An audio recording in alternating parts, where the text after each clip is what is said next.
Olá, seguindo os sistemas de partidas de motores, vamos ver as frenagens para motores elétricos, agora a frenagem por contracorrente. Então nós vimos a frenagem por energização, frenagem por desenergização, vamos ver agora a frenagem por contracorrente. Então o circuito de força, ele é bem simples, é como uma partida direta com reversão, é uma partida direta com reversão, então é idêntico, a gente faz só uma partida direta com reversão. Tem a alimentação, chave geral, disjuntor termomagnético tripolar, disjuntor motor, contator K1 e K2.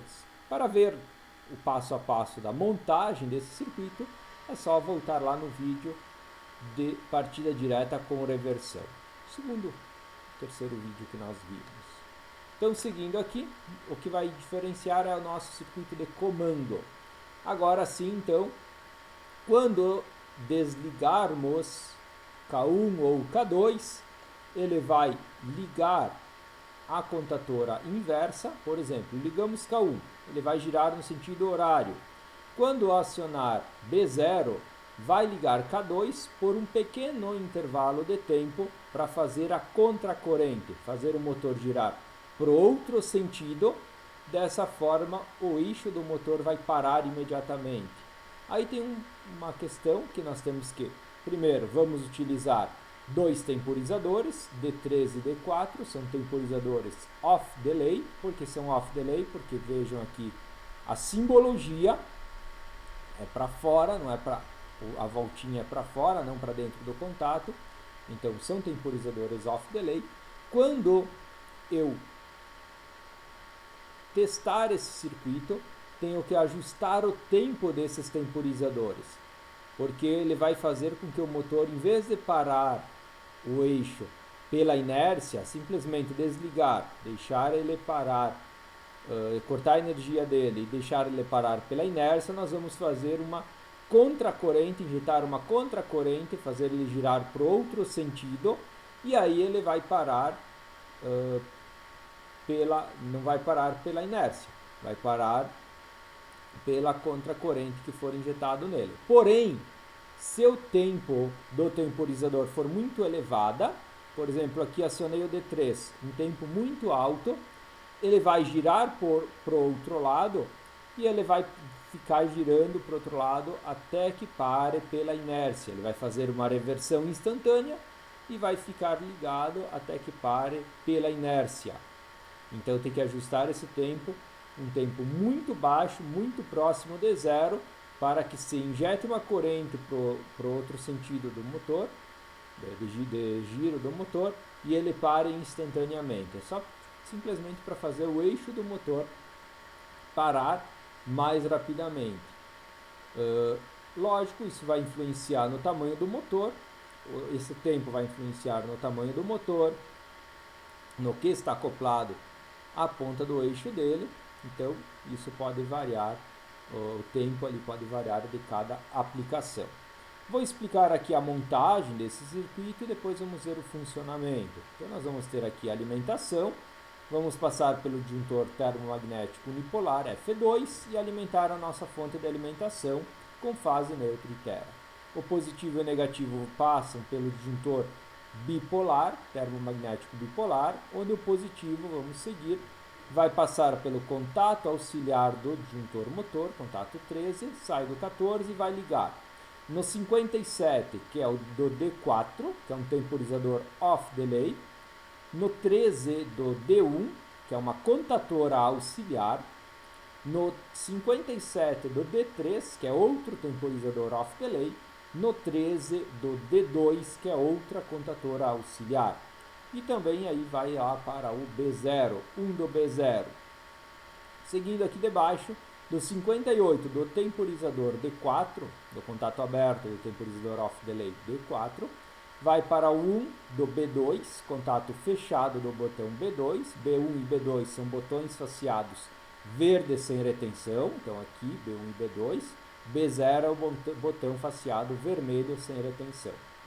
Do 2 do B2, vamos passar para o 14 do temporizador, do 14 da contatora auxiliar, e do 14 da contatora auxiliar vem para o 21 da K2, contato fechado de K2, que é a segurança, né?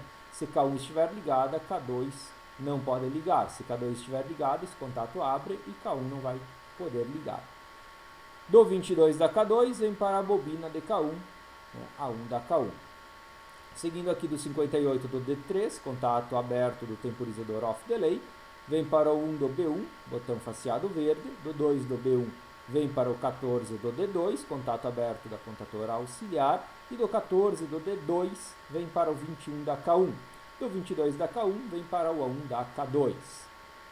Seguindo aqui o 2 do B0, que é o botão faceado vermelho, vamos alimentar o 3 do B1, contato aberto do B1, botão verde, 43 da D1, da contatora auxiliar, 3 do B2, botão faceado verde, então vem do 2 do B0, vem para o 3 do B1 e vem para o 3 do B2. Do 3 do B2 pode vir para o 43 do D1, 43 do D1 para o 43 do D2.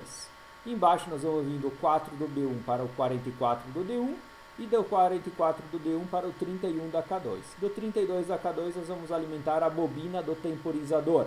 Aqui está representado como que o D3 vai ter outra bobina, tá? Nós vamos fazer uma alimentação. Mas no caso, né, nesse circuito, deve-se utilizar D1, uma contatora auxiliar, uma contatora que possa ser acoplado o temporizador off delay, pneumático off delay D3. Então D3 é o temporizador e ele vai estar acoplado em cima do D1. D2 é uma contatora e D4 é um temporizador. Então o D4 vai estar acoplado em cima do D2. Percebam que na nossa prática, nas nossas bancadas, nós vamos ter contatoras que possam receber o temporizador pneumático off delay somente contatoras de força. E essas contatoras de força só tem um contato auxiliar aberto. E nessa aplicação é necessário utilizar dois contatos abertos de D1, dois contatos abertos de D2. Porém, sabemos que se é uma contatora de força, ela vai ter contatos abertos nos contatos de força, correto? Então aqui em D1 e D2, vocês vão utilizar uma contatora de força, vão acoplar o temporizador pneumático em cima desta contatora. No primeiro contato de D1, pode usar o contato auxiliar. No segundo contato de D1, pode utilizar qualquer um dos outros três contatos de força. Utilizar um contato de força no circuito de comando é possível, não vai ter problema nenhum, porque você precisa dele aberto, contato de força é aberto. O que não pode, em hipótese nenhuma, utilizar um contato auxiliar no circuito de força. Eu preciso no circuito de força um contato aberto. Ótimo. Vou usar um contato auxiliar? Não, não pode. Por quê? Porque a corrente que um contato auxiliar é projetado para deixar passar é menor que a corrente elétrica que um contato de força aguenta, suporta circular por ele. No circuito de comando, nós temos correntes baixas para acionamento aqui do circuito de comando, porque é somente acionamento aqui das bobinas das contatoras. Já no circuito de força, nós vamos ter uma corrente mais elevada, porque é para o acionamento do motor elétrico. Então não é possível pegar um contato auxiliar e ligar um circuito de força por ele. Já pegar um contato de força e ligar no circuito auxiliar não vai ter problema. Então é uma solução que pode ser feita aqui para a resolução desse circuito. Então utilizar o contato de força para ligar aqui o 4344 do D1 e do D2 e acoplar então o D3 em cima do D1, D4 em cima do D2. Na prática, essa ligação para o temporizador não vai existir, porque o temporizador estará acoplado no D1, D3 estará acoplado no D1, D4 acoplado no D2. Então, fazendo a ligação da bobina do D1 e do D2, já estará ligado o temporizador também, a bobina do temporizador. Só não foi feito o desenho com o D3 acoplado em cima do D1 por causa das especificações aí do software onde foi desenhado esse circuito elétrico. Vamos ver o funcionamento então dele, aqui pelo catecismo. Vamos energizar o circuito. Então percebam aqui, Quando eu acionar B1, desculpa, não é esse circuito, isso aqui é a partida frenagem por desenergização. Deixa eu abrir aqui, frenagem por contracorrente. Aqui. Só um pouquinho. Então aqui. Vamos energizar o circuito. Ligamos a chave geral, ligamos o disjuntor termomagnético tripolar, disjuntor motor, disjuntor unipolar e o bipolar. Então, quando acionar B1, vai ligar o D1, vai ligar o D3, vai ligar a K1. E o motor vai girar no sentido horário. Percebam que quando acionar B0, como é uma característica do temporizador pneumático off-delay, ele vai ser desenergizado, a bobina, o seu contato permanece fechado. E assim, como vai desligar a K1, vai desligar o D1, vai abrir esse contato, vai desligar a K1, esse contato fechado de K1 vai fechar, e como o contato do temporizador estará fechado, vai ligar a K2, fazendo o motor girar por sentido anti-horário, fazendo a contracorrente para o motor elétrico parar. Então, vou acionar B0, ele girou no sentido anti-horário. Por quanto tempo vai ficar ligado? Aqui é uma simulação, a gente não vê o eixo do motor girando. Eu só deixei um tempinho, 1 ou 2 segundos, para visualizar que ele vai girar para o outro lado. Esse ajuste nós vamos fazer na prática, visualizando ali o eixo do motor girar. Quando aciona o B2, vai ligar o... Acionar o B2.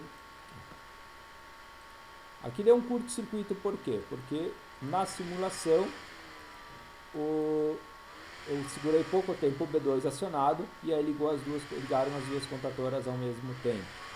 Vamos acionar o B2, vai ligar o D2 e a bobina do temporizador pneumático, né, D4, que está acoplado ao temporizador pneumático off-delay, D4. Vai fechar esse contato do D2 e vai ligar K2, fazendo o motor girar no sentido anti-horário. Quando acionar B0, D2 é desligado, consequentemente a bobina do temporizador pneumático é desenergizada. Esse contato do D2 abre, desligando K2, então vai fechar aqui o contato normalmente fechado de K2. Como o contato do D4 vai permanecer ligado por alguns segundos, vai ligar a K1 para fazer a contracorrente. Acionei, ligou o K1, girou para o sentido horário, fazendo a contracorrente, fazendo com que o eixo do motor pare um pouco antes do que se fosse parar pela inércia. Certo? Qualquer dúvida, estou à disposição. Até o próximo circuito.